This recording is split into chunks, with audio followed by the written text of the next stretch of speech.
આજે હું રંગપડિયા પરિવારને આંગણે હું પધાર્યો છું ને, તો આ મારી યુવાન બેનું દીકરીઓને મારે એક જ બે હાથ જોડીને વિનંતી કરું છું કે તમારા બાપની ઇજ્જત જાળવવી હોય ને તો તમારા હાથની વાત છે હો.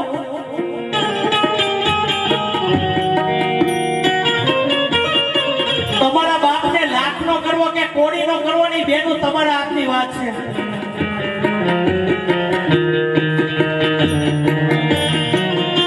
હારી હારી ગાડીઓ જોઈને, હારા હારા મોબાઈલ જોઈને, હારા હારા કપડા જોઈને બેનું મોહી ન જાતી હો.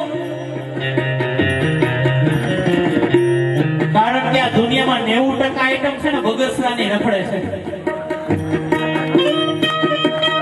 દેખાડવાના પણ કંઈક જુદા હોય ને ચાવવાના પણ કંઈક જુદા હોય બાપ.